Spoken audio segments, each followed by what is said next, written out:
تو سب سے پہلی چیز جو تھی کامیابی کے لیے وہ یہ تھی کہ حفظ امانت، انسان کے اندر امانت کی حفاظت کا جذبہ آ جائے، انسان امانت کا حفاظت کرنے والا بن جائے۔ سب سے پہلی چیز یہ نبی اکرم صلی اللہ علیہ وسلم نے فرمائی۔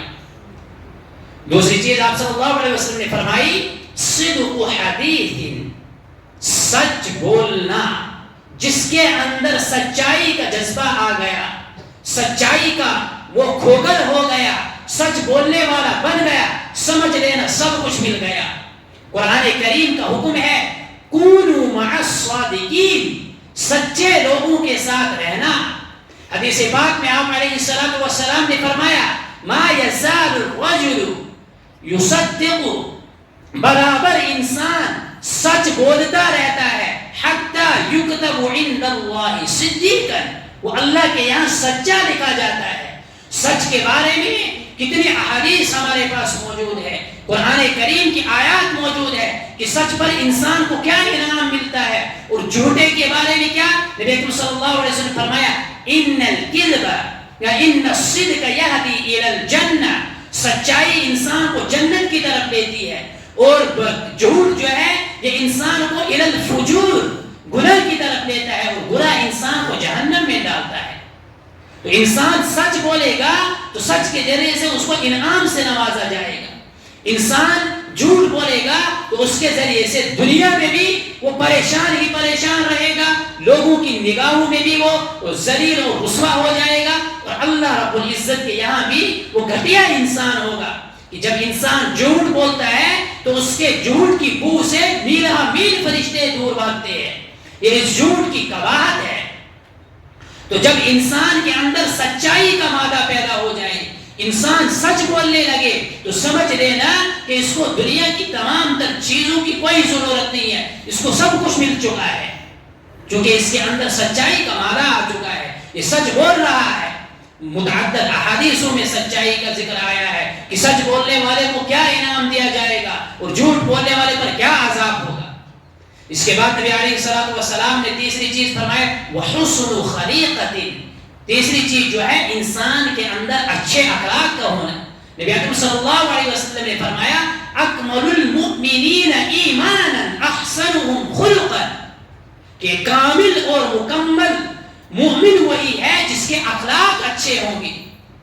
اخلاق اچھے ہونے کا مطلب کیا ہے کہ ہم کسی سے جب ملاقات کریں اس کی خوش آمد کریں، اس کے سامنے جائیں، اس کے چہرے کے سامنے ہم خوش آمد کریں، مسکراہٹ لائے، جی جناب کرے، اس کو سلام کلام کرے، اس کو راضی کرنے کے لیے، اس کے دل کے اندر اپنا روب بٹھانے کے لیے، اس کے سامنے اپنی حیثیت اور وقار اور اپنا مقام بنانے کے لیے ہم اس کو جی جناب کریں۔ دین کے اندر یہ اخلاق مطلوب نہیں ہے، یہ تو اغیار، یہ تو مغربی تہذیب کے اخلاق ہے کہ وہ کہتے ہیں جی جناب کرو، ہیلو ہائی کرو، دیکھو کون کیا کرتا ہے، اگر آپ سے راضی ہے سمجھ لینا آپ کے اچھے اخلاق ہیں۔ دین کے اندر جو اخلاق مطلوب ہے وہ یہ ہے کہ جب آپ اپنے بھائی سے ملو تو جیسے ظاہراً آپ کا چہرہ مسکرا رہا ہے تو ایسے ہی آپ کا دل بھی اس کے لیے صاف ہو، اس کے دل کے اندر نہ حسد ہو، نہ کینہ ہو، نہ بغض ہو، نہ عداوت ہو، نہ دشمنی ہو، نہ نفرت ہو، تمام تر برائیوں سے دل پاک ہو، اس کے لیے یہ مطلوب ہے۔ یہ کیسے ہوگا؟ یہ تواضع سے ہوگا۔ اخلاق کی کنجی جو ہے وہ تواضع ہے۔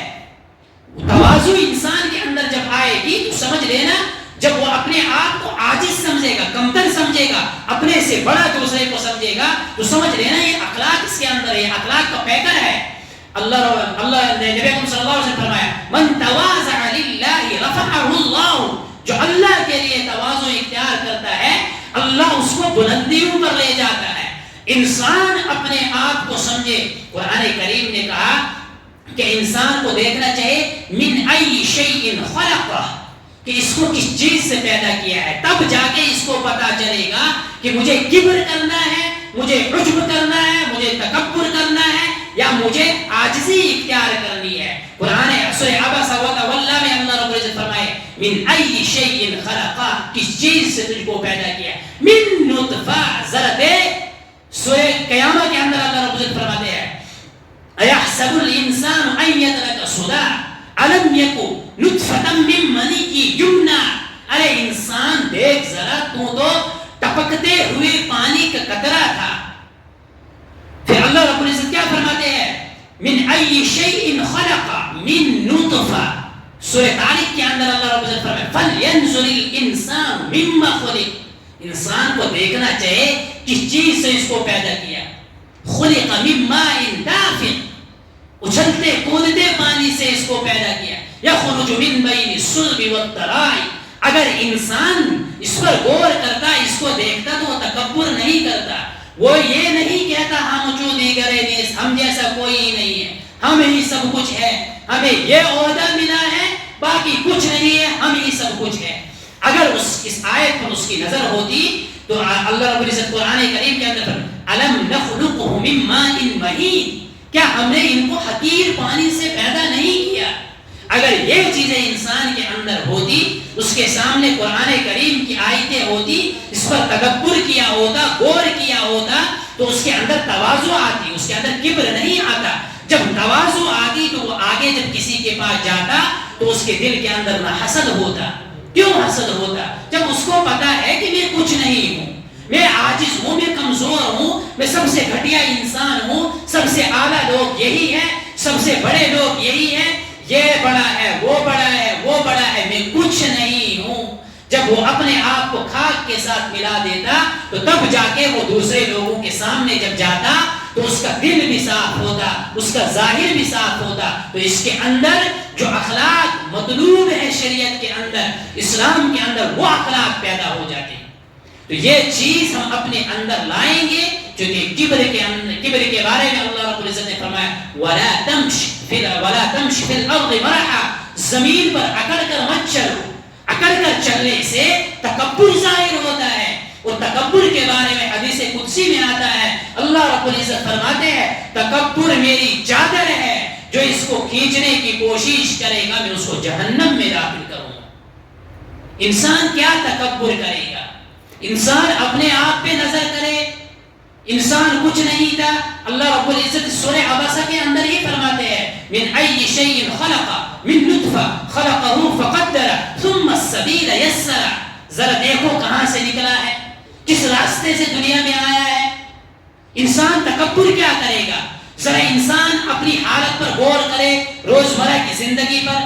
انسان بیت الخلا کے اندر جاتا ہے، جا کر جو اس کی حالت اور کیفیت بن جاتی ہے وہاں پر ذرا اس پر غور کرے کہ اگر اس حالت کا انکشاف لوگوں پر ہو جائے تو وہ مجھ سے کتنی گھن محسوس کریں گے، کتنی نفرت مجھ سے محسوس کریں گے، کتنا دور مجھ سے بھاگیں گے. یہ تو اللہ کا احسان ہے، اللہ کا کرم ہے کہ اس نے میرے اوپر جلد لگائی ہے، میرے اوپر کھال چڑھائی ہے اور اندر کی تمام گلاستیں چھپا دی ہے.